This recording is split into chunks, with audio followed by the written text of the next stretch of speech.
Bible एक वर्ष में। नमस्कार, आप सबका बाइबल एक वर्ष में स्वागत है। आप सब ने जो कदम उठाया है प्रभु के वचन सुनने के लिए, यह हमारे जीवन के अंधेरों को दूर करेंगे और हमें प्रभु के प्रकाश में चलाएंगे। आज हम योशुआ के ग्रंथ का अध्याय 5, 6, संत लूकस के सुसमाचार का अध्याय 18 और स्रोत ग्रंथ का 149 स्रोत सुनेंगे। प्रभु का वचन सुनने से पहले आइए हम ईश्वर से प्रार्थना करें। हे प्रभु, हम आपका वचन सुनने वाले हैं। हमारे मन की आंखें खोलें और हमें आध्यात्मिक प्रज्ञा दें ताकि हम आपको जान सकें और आपके वचन के अनुसार अपना जीवन जिएं। यह हम मांगते हैं आपसे प्रभु यीशु के नाम, आमीन। योशुआ का ग्रंथ अध्याय 5। गिलगाल में खतना। यारदन के उस पार पश्चिम में रहने वाले अमोरियों के सब राजाओं और समुद्र के तट पर रहने वाले कनानियों ने सुना कि प्रभु ने इजरायलियों के लिए तब तक यारदन का जल सुखा दिया था जब तक उन्होंने यारदन पार नहीं किया था। यह सुनकर उनका हृदय बैठ गया और उनमें इजराइल का सामना करने का साहस नहीं रह गया। उस समय प्रभु ने योशुआ से कहा, चकमक पत्थरों के चाकू बनाओ और एक बार फिर इजरायलियों का खतना करो। तब योशुआ ने चकमक पत्थरों के चाकू बनाकर गिबात हारलोत में इजरायलियों का खतना किया। योशुआ द्वारा लोगों का खतना किए जाने का कारण यह था कि सैनिक सेवा के योग्य सब पुरुष जो मिस्र से बाहर आए थे, निर्गमन के बाद उजाड़ खंड के मार्ग में मर गए थे। उन सब पुरुषों का जो मिस्र से बाहर आए थे खतना हो चुका था, किंतु उन सब का खतना नहीं हुआ था जो मिस्र से बाहर आने के बाद उजाड़खंड के मार्ग में पैदा हुए थे। इजरायली 40 वर्ष तक उजाड़खंड में भटकते रहे थे और इस बीच उन सब पुरुषों की मृत्यु हो गई थी जो मिस्र से बाहर आते समय सैनिक सेवा के योग्य थे, क्योंकि उन्होंने प्रभु के आदेश का पालन नहीं किया था। प्रभु ने शपथ खाई थी कि वह उन्हें वह देश देखने नहीं देगा जिसके विषय में प्रभु ने उनके पूर्वजों को शपथ पूर्वक वचन दिया था कि वह उसे हमें दे देगा, एक ऐसा देश जिसमें दूध और मधु की नदियां बहती है। प्रभु ने उनके स्थान पर उनके पुत्रों को तैयार किया और योशुआ ने उनका खतना किया। वे बेखतना थे क्योंकि उजाड़खंड के मार्ग में उनका खतना नहीं हुआ था। जब सब लोगों का खतना हो गया तो वे अच्छे होने तक शिविर में ही पड़े रहे। प्रभु ने योशुआ से कहा, आज मैंने तुम लोगों पर से मिस्र का कलंक दूर किया है, इसलिए उस स्थान का नाम आज तक गिलगाल है। इजरायलियों ने गिलगाल में पड़ाव डाला और वहां यरीको के मैदान में महीने के 14वां दिन शाम को पास्का पर्व मनाया। पास्का के दूसरे दिन ही उन्होंने उस देश की उपज की बेखमीर रोटियां और अनाज की भुनी हुई बालें खाई। जिस दिन उन्होंने उस देश की उपज का अन्न पहल खाया, उसी दिन से मन्ना का गिरना बंद हो गया। मन्ना नहीं मिलने के कारण इजरायली उस समय से कनान देश की उपज का अन्न खाने लगे। दिव्य दर्शन। जब योशुआ यरीको के पास आया, उसने आंखें उठाई और देखा कि एक व्यक्ति हाथ में नंगी तलवार लिए सामने खड़ा है। योशुआ ने उसके पास जाकर उससे पूछा, तुम हमारे पक्ष के हो या शत्रु पक्ष के? उसने उत्तर दिया, नहीं, मैं प्रभु की सेना का सेनापति हूँ, मैं अभी अभी आया हूँ। यह सुनकर योशुआ ने मुंह के बल गिरकर उसे दंडवत किया और उससे पूछा, मेरे प्रभु की अपने सेवक के लिए क्या क्या है? प्रभु की सेना के सेनापति ने योशुआ को उत्तर दिया, अपने पैरों से अपने जूते उतार लो, क्योंकि तुम जिस स्थान पर खड़े हो वह पवित्र है। योशुआ ने ऐसा ही किया। योशुआ का ग्रंथ अध्याय 6। यरीको की परिक्रमा। इजरायलियों के कारण यरीको के फाटक मजबूती से बंद कर दिए गए थे। ना कोई बाहर निकल सकता और ना कोई भीतर आ सकता था। तब प्रभु ने योशुआ से कहा, देखो, मैंने यरीको, उसके राजा और उसके योद्धाओं को तुम्हारे हाथ दे दिया है। तुम सब योद्धाओं के साथ एक बार नगर की परिक्रमा करोगे। तुम 6 दिन ऐसा ही करोगे। 7 याजक मंजूषा के साथ आगे मेढ़े की सींग की 7 तुरहियां लिए चलेंगे। 7वें दिन तुम 7 बार नगर की परिक्रमा करोगे और उस समय याजक तुरहियां बजाते रहेंगे। जैसे ही मेढ़े की सींगें लगातार बजाए जाएं, जैसे ही तुरहियों की जोरों की आवाज सुनाई दे, वैसे ही सब लोग बड़े जोरों से ललकारें। इस पर नगर की 4 दीवारियां गिर पड़ेंगी और लोग अपने अपने स्थान से सीधे ऊपर चढ़कर नगर में प्रवेश करेंगे। इसलिए नून के पुत्र योशुआ ने याजकों को बुलाकर कहा, विधान की मंजूषा उठाओ और 7 याजक प्रभु की मंजूषा के सामने मेढ़े की सींग के 7 तुरहिएं लेकर चले। उसने लोगों से कहा, आगे बढ़ो और नगर की परिक्रमा करो। जैसा योशुआ ने लोगों से कहा, 7 याजक प्रभु के सामने मेढ़े की सींग की 7 तुरहियां लेकर तुरहियां बजाते हुए आगे बढ़े। उनके पीछे प्रभु के विधान की मंजूषा आती थी। हरावल तुरहियां बजाने वाले याजकों के आगे चल रहा था। वह चंदावल मंजूषा के पीछे आ रहा था। उस समय तुरहियां लगातार बजाई जा रही थी। योशुआ ने लोगों को आज्ञा दी, तुम तब तक नहीं ललकारोगे, तुम्हारी आवाज जरा भी सुनाई ना दे, तुम्हारे मुंह में से एक शब्द भी ना निकले, जब तक मैं ललकारने का आदेश ना दूं, तभी ललकारोगे। उसने प्रभु की मंजूषा की परिक्रमा एक बार नगर के चारों ओर कराई। इसके बाद लोग शिविर में लौट आए और उन्होंने वहां रात बिताई। योशुआ बड़े सवेरे जागा और याजकों ने प्रभु की मंजूषा उठाई। वे 7 याजक लगातार तुरहियां बजाते रहे, जो प्रभु की मंजूषा के आगे मेढ़े की सींग की तुरहियां लिए चलते थे।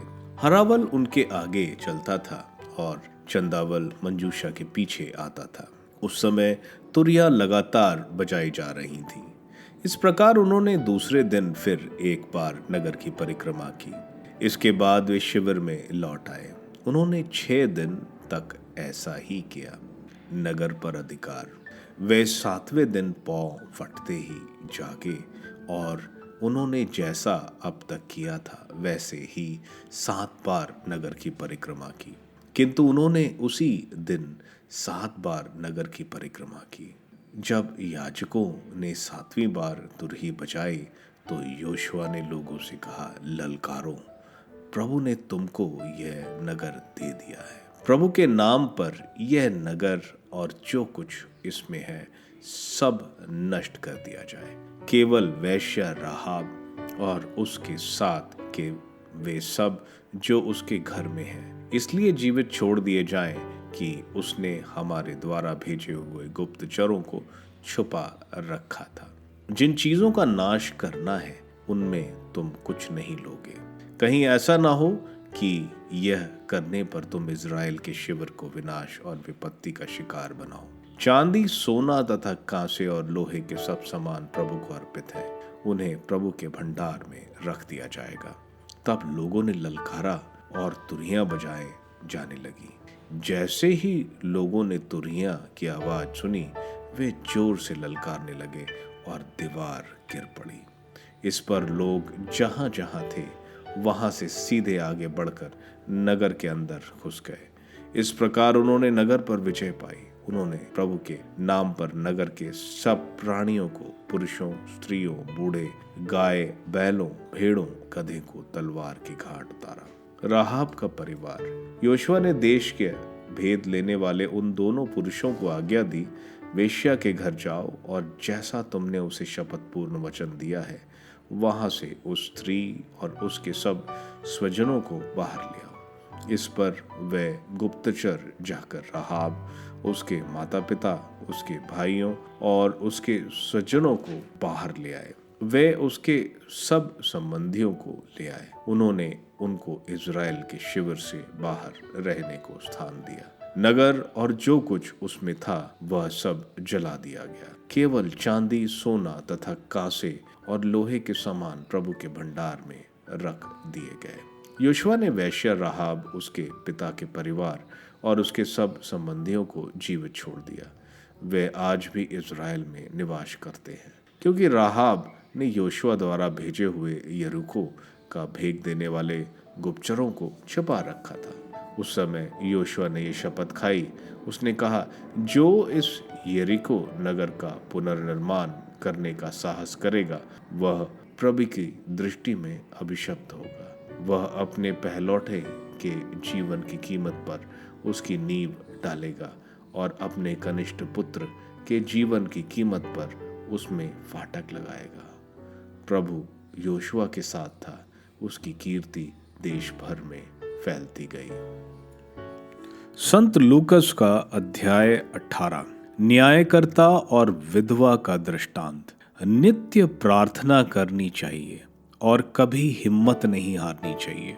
यह समझाने के लिए ईसा ने उन्हें एक दृष्टांत सुनाया। किसी नगर में एक न्यायकर्ता था जो ना तो ईश्वर से डरता और ना किसी की परवाह करता था। उसी नगर में एक विधवा थी। वह उसके पास आकर कहा करती थी, मेरी मुद्दई के विरुद्ध मुझे न्याय दिलाइए। बहुत समय तक वह अस्वीकार करता रहा।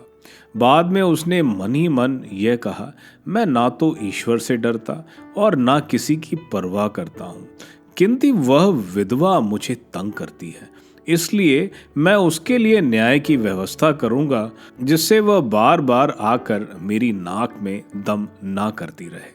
प्रभु ने कहा, सुनते हो कि वह अधर्मी न्यायकर्ता क्या कहता है? क्या ईश्वर अपने चुने हुए लोगों के लिए न्याय की व्यवस्था नहीं करेगा, जो दिन रात उसकी दुहाई देते रहते हैं? क्या वे उनके विषय में देर करेगा? मैं तुमसे कहता हूँ, वह शीघ्र ही उनके लिए न्याय करेगा। परंतु जब मानव पुत्र आएगा तो क्या वह पृथ्वी पर विश्वास बचा हुआ पाएगा? फरीसी और नाकेदार का दृष्टांत। कुछ लोग बड़े आत्मविश्वास के साथ अपने को धर्मी मानते और दूसरों को तुच्छ समझते थे। ईसा ने ऐसे लोगों के लिए यह दृष्टांत सुनाया। दो मनुष्य प्रार्थना करने मंदिर गए, एक फरीसी और दूसरा नाकेदार। फरीसी तन कर खड़ा हो गया और मन ही मन इस प्रकार प्रार्थना करता रहा, ईश्वर, मैं तुझे धन्यवाद देता हूँ कि मैं दूसरों की तरह लोभी, अन्यायी, व्यभिचारी नहीं हूँ और ना इस नाकेदार की तरह ही। मैं सप्ताह में 2 बार उपवास करता हूँ और अपनी सारी आय का दशांश चुका देता हूँ। नाकेदार कुछ दूर पर खड़ा रहा। उससे स्वर्ग की ओर आंख उठाने तक का साहस नहीं हो रहा था।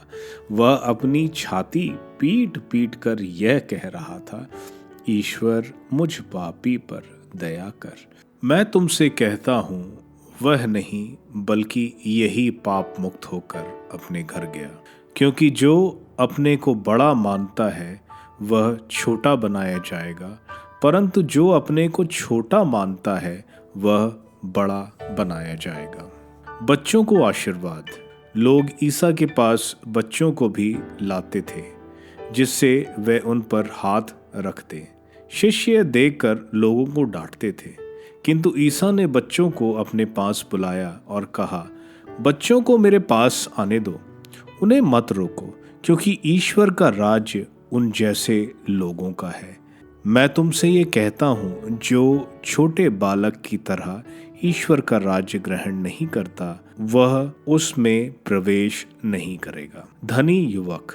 एक कुलीन मनुष्य ने ईसा से यह पूछा, भले गुरु, अनंत जीवन प्राप्त करने के लिए मुझे क्या करना चाहिए? ईसा ने उससे कहा, मुझे भला क्यों कहते हो? ईश्वर को छोड़कर कोई भला नहीं। तुम आज्ञाओं को जानते हो, व्यभिचार मत करो, हत्या मत करो, चोरी मत करो, झूठी गवाही मत दो अपने माता पिता का आदर करो। उसने उत्तर दिया, इन सब का पालन तो मैं अपने बचपन से करता आया हूँ। ईसा ने यह सुनकर उससे कहा, तुम में एक बात की कमी है। अपना सब कुछ बेचकर गरीबों में बांट दो और स्वर्ग में तुम्हारे लिए पूंजी रखी रहेगी। तब आकर मेरा अनुसरण करो। वह यह सुनकर बहुत उदास हो गया, क्योंकि वह बहुत धनी था। धन का जोखिम। ईसा ने यह देखकर कहा, धनियों के लिए ईश्वर के राज्य में प्रवेश करना कितना कठिन है। सुई के नाके से होकर ऊंट का निकलना अधिक सहज है, किंतु धनी का ईश्वर के राज्य में प्रवेश करना कठिन है। इस पर सुनने वालों ने कहा, तो फिर कौन बच सकता है? ईसा ने उत्तर दिया, जो मनुष्यों के लिए असंभव है वह ईश्वर के लिए संभव है। स्वैच्छिक निर्धनता। तब पेतरुस ने कहा, देखिए, हम लोग अपना सब कुछ छोड़कर आपके अनुयायी बन गए हैं। ईसा ने उत्तर दिया, मैं तुम लोगों से ये कहता हूँ, ऐसा कोई नहीं जिसने ईश्वर के राज्य के लिए घर, पत्नी, भाइयों, माता पिता या बाल बच्चों को छोड़ दिया हो, और जो इस लोक में कहीं अधिक और परलोक में अनंत जीवन ना पाए। दुख भोग की तीसरी भविष्यवाणी। 12वां को अलग ले जाकर ईसा ने उनसे कहा, देखो, हम यरूशलेम जा रहे हैं। मानव पुत्र के विषय में नबियों ने जो कुछ लिखा है वह सब कुछ पूरा होने वाला है। यह गैर यहूदियों के हवाले कर दिया जाएगा। वे उसका उपहास करेंगे, उस पर अत्याचार करेंगे और उस पर थूकेंगे, उसे कोड़े लगाएंगे और मार डालेंगे, लेकिन तीसरे दिन वह जी उठेगा। 12 ने कुछ भी नहीं समझा। इन शब्दों का अर्थ उनसे छुपा ही रहा और वह इन्हें नहीं समझ सके। यरीको का अंधा। जब ईसा यरीको के निकट आ रहे थे तो एक अंधा सड़क के किनारे बैठा भीख मांग रहा था। उसने भीड़ को गुजरते सुनकर पूछा कि क्या हो रहा है। लोगों ने उसे बताया कि ईसा नाजरी इधर से आ रहे हैं। इस पर वह यह कहते हुए पुकार उठा, ईसा, दाऊद के पुत्र, मुझ पर दया कीजिए। आगे चलने वाले उसे चुप करने के लिए डांटते थे, किंतु वह और भी जोर से पुकारता रहा, दाऊद के पुत्र, मुझ पर दया कीजिए। ईसा ने रुककर उसे पास ले आने को कहा। जब वह पास आया तो ईसा ने उससे पूछा, क्या चाहते हो? मैं तुम्हारे लिए क्या करूं? उसने उत्तर दिया, प्रभु, मैं फिर से देख सकूं।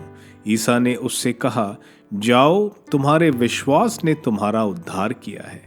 उसी क्षण उसकी दृष्टि लौट आई और वह ईश्वर की स्तुति करते हुए ईसा के पीछे हो लिया। सारी जनता ने यह देखकर ईश्वर की स्तुति की।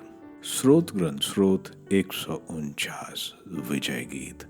हालेलुया। प्रभु के आदर में नया गीत गाओ, भक्तों की सभा में उसकी स्तुति करो। इज़राइल अपने सृष्टिकर्ता में आनंद मनाए। सिय्योन के पुत्र अपने राजा को जय जयकार करें। वे नृत्य करते हुए उसका नाम धन्य कहें।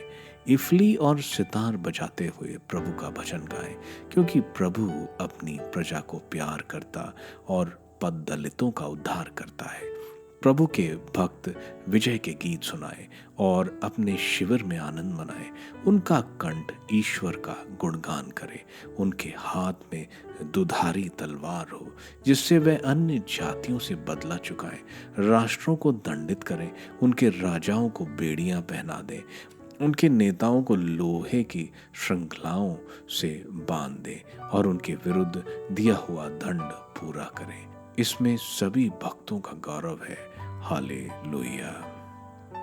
योशुआ के अध्याय 5 में हम देखते हैं, यारदन नदी के इस पार के राजा बहुत डरे हुए थे, क्योंकि उनको पता चला कि ईश्वर ने यारदन नदी, जो कि बाढ़ की स्थिति में थी, उसको सुखा दिया है। आगे हम देखते हैं प्रभु बोलते हैं कि इजरायलियों का खतना करो, क्योंकि पिछले 40 वर्षों में उजाड़ खंड में खतना नहीं किया गया था। खतना जरूरी था क्योंकि बिना खतना वे पास्का समारोह और अन्य त्योहारों में शामिल नहीं हो सकते हैं। हमें मालूम है उत्पत्ति ग्रंथ के अध्याय 17 में प्रभु ने इब्राहिम को खतना करने को बताया था। आगे वह पास्का समारोह मनाते हैं और मन्ना जो लाल सागर पार करते वक्त शुरू हुआ है वह बेखमीरी रोटी के पर्व पर समाप्त हो जाता है, जब इज़राइल ने जमीन की उपज खाई। आगे हम देखते हैं योशुआ अपनी पहली महत्वपूर्ण लड़ाई से पहले यरीको के दीवारों का मुआयना करने जा रहा है, जब उसे एक आदमी तलवार लेकर खड़ा दिखाई दिया। योशुआ के पूछने पर वो बोलते हैं कि वे प्रभु की सेना है। योशुआ को यह दर्शन उसके मनोबल को बढ़ाने के लिए था, क्योंकि यह योशुआ के लिए बहुत महत्वपूर्ण युद्ध था। ईश्वर के सेनापति योशुआ से जूते उतारने को कहते हैं कि यह भूमि जिस पे योशुआ खड़ा है वह पवित्र है। योशुआ मुंह के बल गिरकर दंडवत करता है और अपनी चप्पल उतार देता है। माना जाता है यहूदी परंपरा के अनुसार सेनापति स्वर्गदूत के सेंट माइकल है, लेकिन कलीसिया के पूर्व पिता ओरिजिन के अनुसार यह प्रभु ईसा मसीह है, मनुष्य अवतार लेने से पहले। इस तरह इज़राइल को प्रभु की सहायता और मार्गदर्शन का हौसला मिलता है। अध्याय 6 में हम देखते हैं यरीको, जो एक शहर है 8500 बीसी पहले बसा था। यह सबसे पुराना आबाद शहर है। यरीको प्रमुख रास्ता था व्यापार का उस समय, इसलिए यरीको पर कब्जा इजरायलियों को कानान देश जाने का रास्ता, पानी पर नियंत्रण और व्यापार पर नियंत्रण देगा। यरीको के चारों ओर 2 दीवारें थीं और उसके निवासी उसे सुरक्षित समझते थे, लेकिन ईश्वर की इच्छा के विरुद्ध कुछ भी नहीं खड़ा हो सकता है। ईश्वर योशुआ को बोलते हैं कि वे इस शहर की परिक्रमा 6 दिन एक बार करेंगे, तुरही बजाकर। 7वें दिन वे 7 बार परिक्रमा करेंगे और सब लोग जोर से ललकारेंगे। हम देखते हैं वह इस तरह मार्च करते हैं। सबसे पहले सैनिक टुकड़ी, फिर 7 पुरोहित 7 तुरहियों के साथ, फिर आर्क ऑफ द कवनेंट यानी मंजूषा, और फिर सैनिक टुकड़ी मंजूषा के पीछे।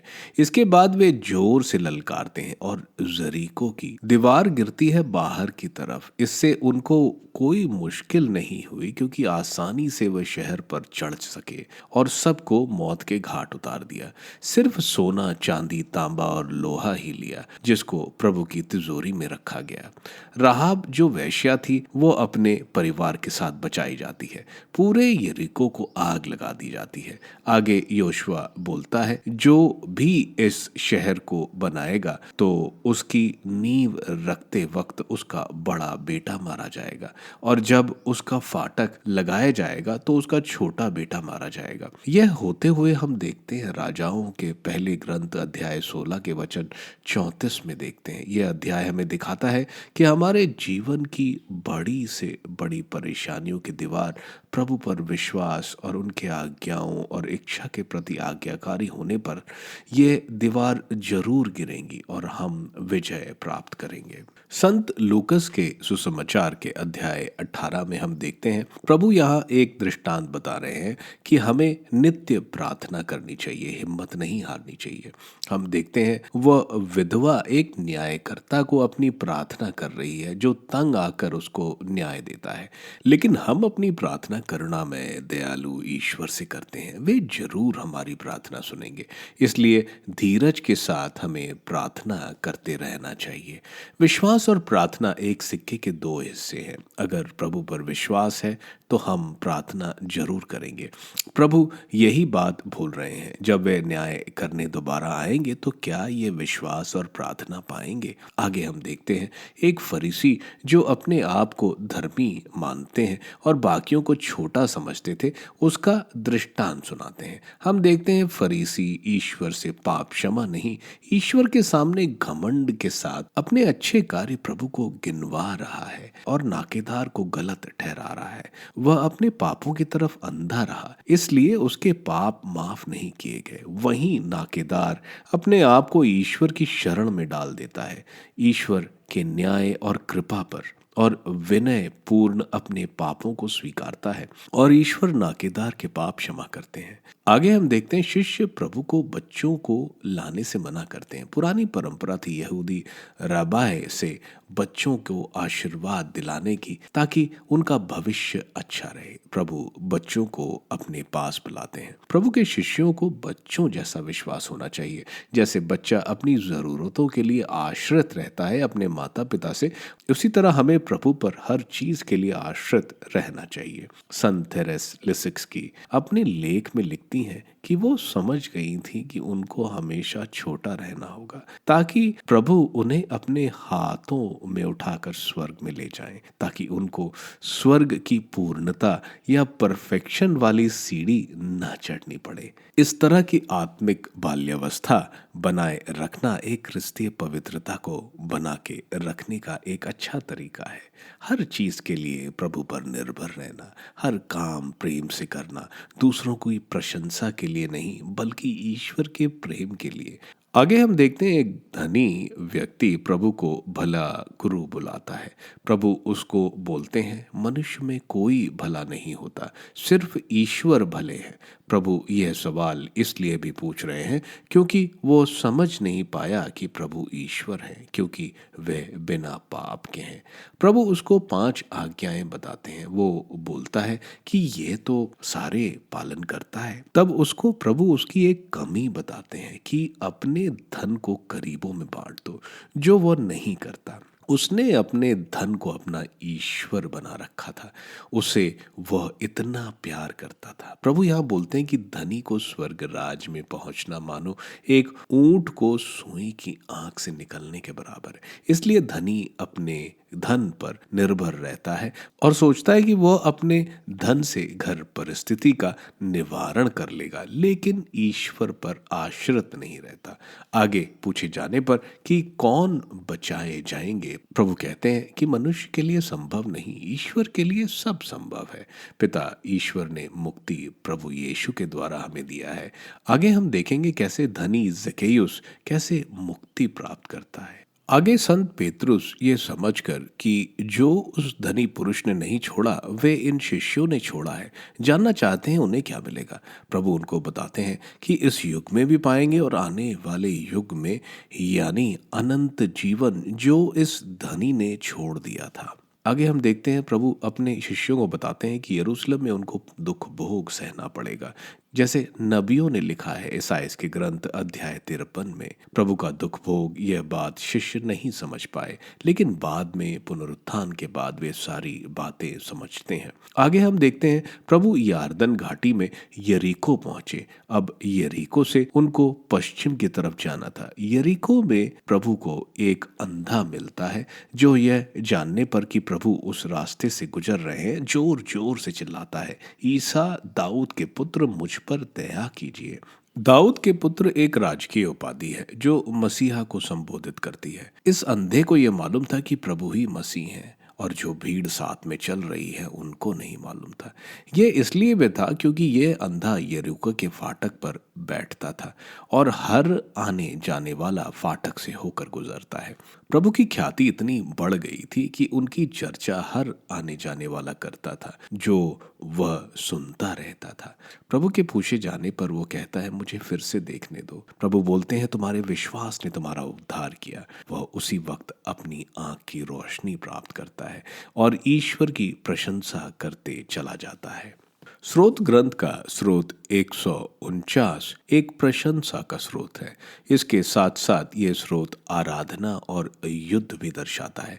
जो इज़राइल के विश्वस्त हैं उनको साइन के पुत्र कहा जा रहा है। प्रभु की प्रशंसा करो और तैयार रहो प्रभु की सेवा के लिए, अगर जरूरत पड़े तो युद्ध के लिए भी। आप सबको धन्यवाद ईश्वर के वचन सुनने के लिए। मैं आपसे विनती करता हूं कि आप बाइबल एक वर्ष में को दूसरों के साथ शेयर करें, क्योंकि प्रभु का वचन स्वयं प्रभु यीशु है। प्रभु को दूसरों को देने वालों को प्रभु की आशीष जरूर मिलेगी। मैं आप सबका बड़ी बेसब्री से कल इंतजार करूंगा। धन्यवाद।